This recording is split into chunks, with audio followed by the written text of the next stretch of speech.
సోలోగా థాయిలాండ్ వెళ్తున్నారా? అయితే ఎయిర్‌పోర్ట్‌లో ప్రాసెస్ ఏ విధంగా ఉంటుందనేది క్లియర్‌గా ఎక్స్‌ప్లెయిన్ చేస్తా. వీడియోకి లైక్ కొట్టి ఎండ్ వరకి చూడండి. మనం ఫ్లైట్ బుక్ చేసుకుంటాం కదా! మన ఆన్‌వర్డ్ టికెట్, ఇంకా రిటర్న్ టికెట్, మన ట్రావెల్ డాక్యుమెంట్ అంటే పాస్‌పోర్ట్. ఏ ఇంటర్నేషనల్ ట్రిప్‌కెళ్ళినా పాస్‌పోర్ట్ అనేది చాలా ఇంపార్టెంట్. ఫస్ట్ ఎయిర్‌పోర్ట్ ఎంట్రీ దగ్గర మీ పాస్‌పోర్ట్ ఇంకా ఫ్లైట్ టికెట్ చెక్ చేసి మిమ్మల్ని లోపటికి అలౌ చేస్తారు. లోపటికెళ్ళిపోయాక మీరు బుక్ చేసుకున్న ఫ్లైట్ సర్వీస్ ఏదైతే ఉంటుందో IndiGo, air Asia, air India ఉంటాయి కదా!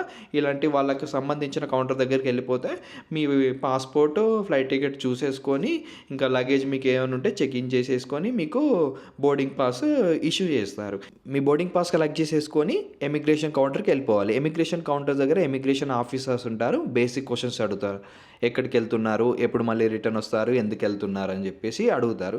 మనం ట్రావెల్ ఇంకా టూరిజం పర్పస్ ఎళ్తున్నాం గదా! హాలిడేస్ టూరిజం పర్పస్ అని జెప్పేస్తే సరిపోతది. అక్కడ మీ ఫింగర్ ప్రింట్స్ స్కాన్ చేసుకొని, మీ ఫోటో తీసుకొని, మీ పాస్‌పోర్ట్‌లో ఎక్సిట్ స్టాంప్ ఏసేస్తారు. ఈ ఎక్సిట్ స్టాంప్ ఏంటంటే మీరు ఇండియా నుంచి ఎక్సిట్ అవుతున్నారు. వేరే కంట్రీకి ఎలా ఎళ్ళిపోతున్నారు అన్నట్టుగా దీని అర్థం. పాస్‌పోర్ట్ కలెక్ట్ చేసేసుకొని నెక్స్ట్ సెక్యూరిటీ చెక్ ఇన్ ఉంటది. సెక్యూరిటీ చెకింగ్‌లో అన్ని మీ బ్యాగేజ్ అన్నీ క్లియర్‌గా చెక్ చేసి మిమ్మల్ని పంపించేస్తారు. మీ బోర్డింగ్ పాస్‌లో గేట్ నెంబర్ అవన్నీ మెన్షన్ చేసి ఉంటాయి. ఆ గేట్ నెంబర్ చెక్ చేసుకొని మీ ఆ గేట్ దగ్గరికి వెళ్ళిపోతే ఆ గేట్ దగ్గర నుంచి మన గ్రౌండ్ స్టాఫ్ ఉంటారు కదా! ఆ ఫ్లైట్‌కి సంబంధించిన ఎయిర్ హోస్టర్స్ గానీ, క్రూ మెంబర్స్ మిమ్మల్ని ఫ్లైట్‌లోకి బోర్డ్ చేసేస్తారు. అంతే మీరు ఫ్లైట్ ఎక్కేసి బ్యాంకాక్‌లో దిగిపోవడమే. ఇన్ కేస్ మీరు బుక్ చేసుకున్న ఫ్లైట్ టికెట్స్‌లో ఏదైనా కనెక్టింగ్ ఫ్లైట్ ఉందనుకోండి. హైదరాబాద్ నుంచి మీరు బ్యాంకాక్‌కి ఫ్లైట్ టికెట్ బుక్ చేసుకున్నారు. మధ్యలో చెన్నైలో లే ఓవర్ ఉందనుకోండి. అప్పుడు మీరు ఇక్కడ హైదరాబాద్‌లో మీకు చెన్నైకి సంబంధించిన బోర్డింగ్ పాసే ఇస్తారు. ఎగ్జిట్ స్టాంప్ ఇలాంటివి ఏం అవసరం ఉండదు. ఎందుకంటే ఇది డొమెస్టిక్ ఫ్లైట్ జర్నీ కాబట్టి మీకు పాస్‌పోర్ట్‌లో ఎగ్జిట్ స్టాంప్ అవి ఏమి ఇవ్వరు. మీరు చెన్నైలో ల్యాండ్ అయ్యాక మీకు అక్కడి నుంచి ఫైనల్ బోర్డింగ్ పాస్ ఇష్యూ చేస్తారు. అక్కడనే మీకు సేమ్ ఈ ఎమిగ్రేషన్ ప్రాసెస్ అంతా చెన్నైలో జరుగుతుంది. ఎందుకంటే అదే పోర్ట్ ఆఫ్ ఎగ్జిట్ కాబట్టి. సో, ఇంక మీరు ఫ్లైట్ ఎక్కేసి బ్యాంకాక్‌లో ల్యాండ్ అయిపోతారు. బ్యాంకాక్‌లో 2 ఎయిర్‌పోర్ట్స్ ఉన్నాయి. ఒకటి డీఎంకే డామ్యాంగ్ ఎయిర్‌పోర్ట్ అని చెప్పేసి, ఇంకొకటొచ్చేసి సువర్ణభూమి ఎయిర్‌పోర్ట్.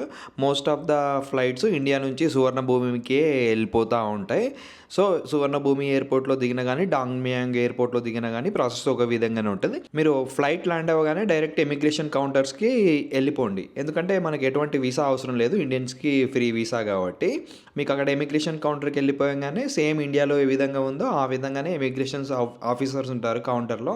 మీ డీటెయిల్స్ చెక్ చేసుకొని, మీ పాస్‌పోర్ట్ తీసుకొని, ఫింగర్ ప్రింట్స్ ఇంకా ఫోటో తీసేసుకొని మీకు ఎంట్రీ స్టాంప్ ఏసేస్తారు. అడిగితే బేసిక్ క్వెషన్స్ అడగొచ్చు. మీరు ఎక్కడికెళ్తున్నారు? ఎన్ని రోజులుంటున్నారు? ఎప్పుడు రిటర్న్ అవుతున్నారు? ఇలా బేసిక్ క్వెషన్స్ అడుగుతారు. ఇంతే కాకుండా మనం ఎమిగ్రేషన్ వెళ్ళే దారిలోనే థాయ్ ఎమిగ్రేషన్ పోలీసుంటారు. ర్యాండమ్‌గా చెక్ చేస్తూ ఉంటారు. ఇన్ కేస్ మన డే బ్యాడ్ ఉండి మనల్ని కూడా చెక్ చేశారనుకోండి, వాళ్ళు అడిగిన దానికి క్లియర్‌గా ఎక్స్‌ప్లనేషన్ ఇవ్వండి. మన దగ్గర అన్నీ ఉంటాయి కదా! హోటల్ బుకింగ్స్, ఇంకా Thai bahts, return flight tickets అవన్నీ చూపియండి. మనం జెన్యూన్ ట్రావెలర్ కాబట్టి మనకు ఎటువంటి ఇష్యూ ఉండదు. అన్నీ చెక్ చేసి పంపిస్తారు. మీరు ఇక్కడేం వరీ అవసరం లేదు. ఎమిగ్రేషన్ అయిపోగానే మీరు బయటికెళ్ళిపోవడంతోనే మీ లగేజ్ కలెక్షన్ పాయింట్ ఉంది. మీకు ఏ బెల్ట్‌లో లగేజ్ వస్తుందనేది ఫ్లైట్‌లోనే చెప్తున్నారు. ఆ బెల్ట్‌లో మీ లగేజ్ కలెక్ట్ చేసుకొని మీరు ఎక్కడికెళ్తున్నారో అక్కడికి ఇంకా ఎళ్ళిపోవడమే. అంతే సింపుల్ ఎమిగ్రేషన్ ప్రాసెస్ ఈ విధంగానే ఉంటుంది. నెక్స్ట్ వీడియోలో మనం బ్యాంకాక్ ఎయిర్‌పోర్ట్ నుంచి బ్యాంకాక్ సిటీకి ఎట్లా ఎళ్ళాలి? అక్కడి నుంచి పటాయా ఎళ్ళాలనుకుంటే బ్యాంకాక్ ఎయిర్‌పోర్ట్ నుంచి పటాయా ఎళ్ళాలనేది క్లియర్‌గా డిస్కస్ చేసేసుకుందాం. వీడియో నచ్చితే లైక్ చేయండి, షేర్ చేయండి, సబ్స్క్రైబ్ చేసుకోండి. Thank you.